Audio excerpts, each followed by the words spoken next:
Hello, this is Mt Druitt Seventh-day Adventist Pastor Matt and Mitchell on the community show on SWAT 999 FM and also same old radio show here on SWAT 999 FM.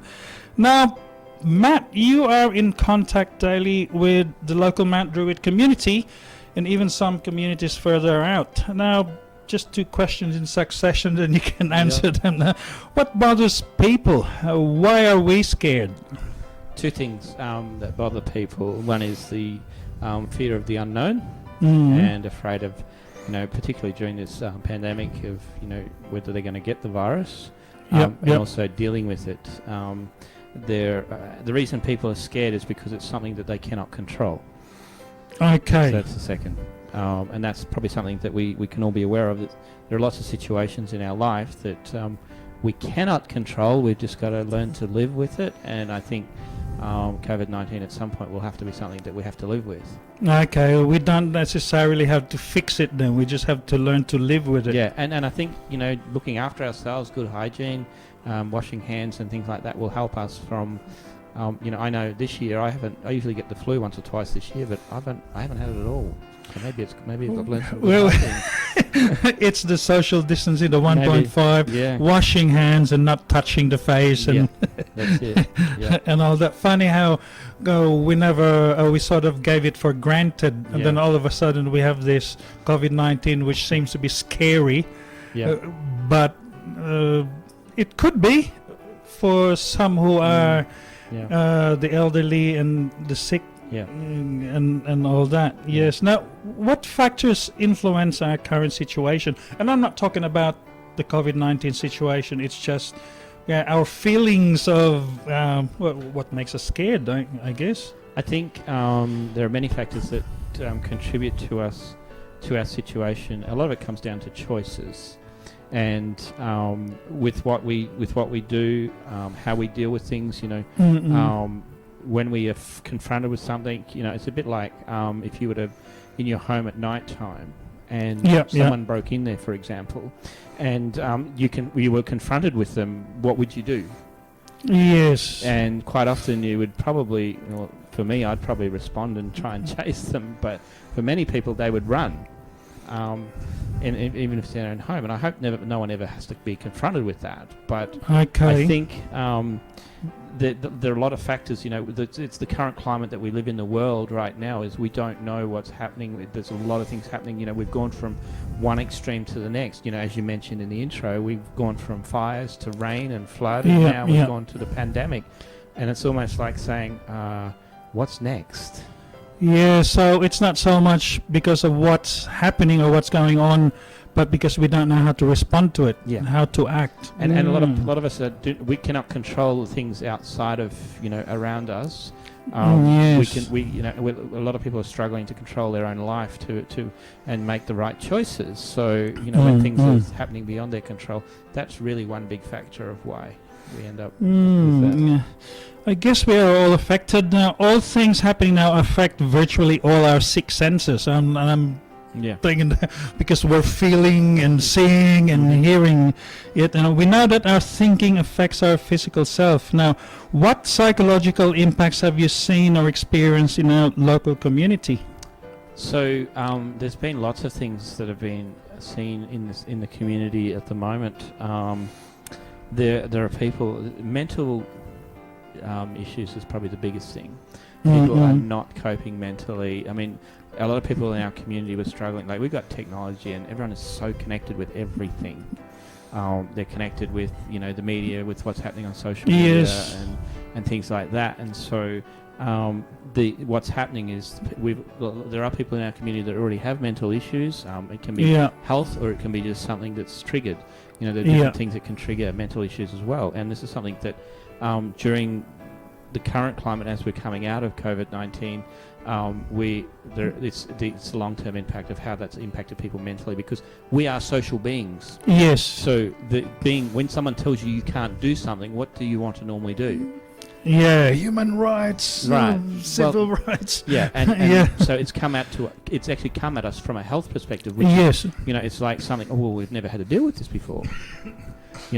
And so dealing with this in this climate of I'm dealing with something that's a health pandemic. Yes. How is this impacting me mentally is really important, and something where we before may not have talked about it. It's now where we're encouraged we need to talk about it. Yes, and I'd also like to point out to people that we should not be ashamed of if we have mental issues, because it's an illness.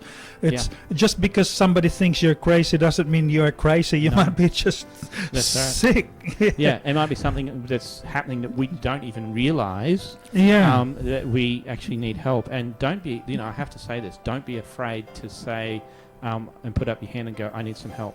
Need to speak to a counsellor, need to speak to a psychologist, a doctor, whatever. If you need help, do it, take it, and get things right, because I know there are plenty of people in the current climate that are saying to me, this has impacted me in my mental capability. It's also in such a way that I'm actually second guess myself on whether because of the fear of getting something that's, you can't see.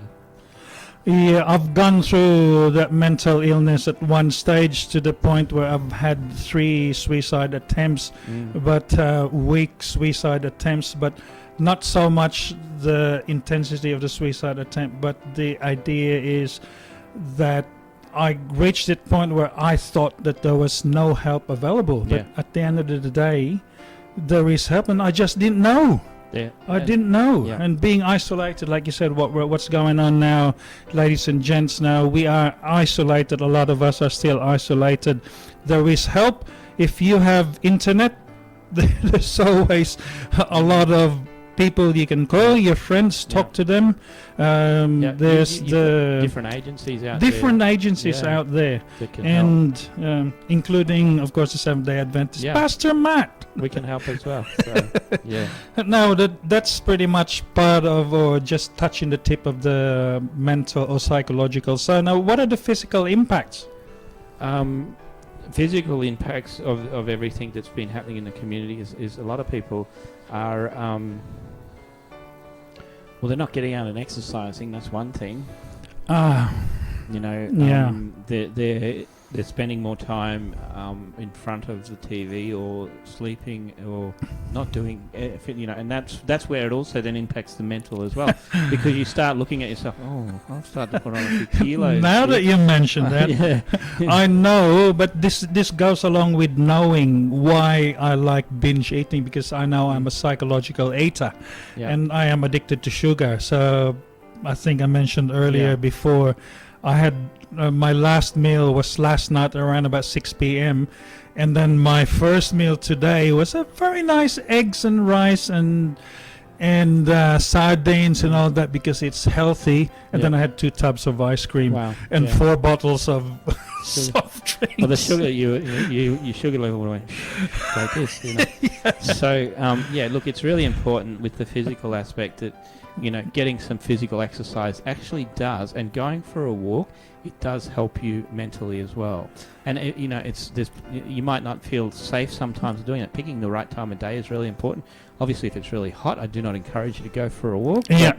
But early morning or early parts of the evening, when it's coolness, it's really take the opportunity. And if you can't go for a walk, go to walk around a shopping centre. Sometimes that's even good therapy. Retail therapy is a good physical activity. Even just looking, if you don't. Don't spend the money. Just go and have a look.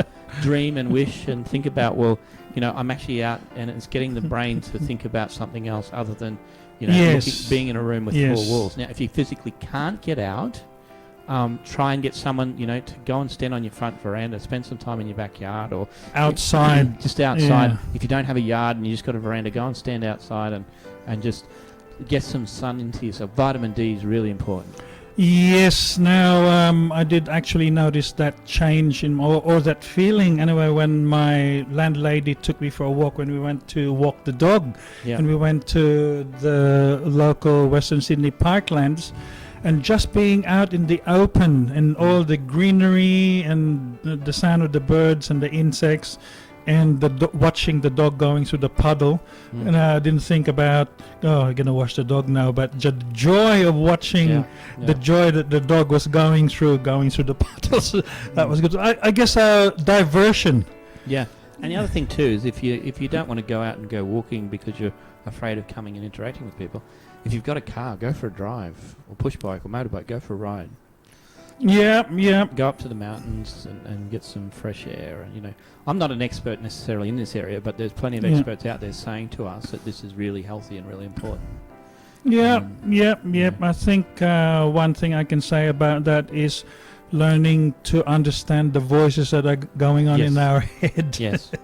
Are they the right voices? What are they driving you to do? Yeah, and we can control that, so that's really important. Physically, we need some good physical exercise. Actually, good, it actually brings new endorphins and stuff into the body that you would not normally have if you didn't get out and exercise.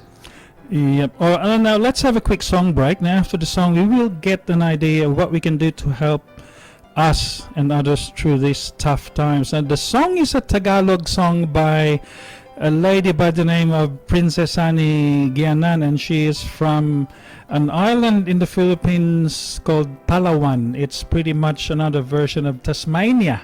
So it's an island. It's usually isolated, and she is from a town called Puerto Princesa, or Princess Port, and her name happens to be Princess. And the song is called Irog, which is Tagalog for beloved. So this song actually, in this song she will say I love you in many different Philippine languages, and English is one of them. Let's have a quick listen.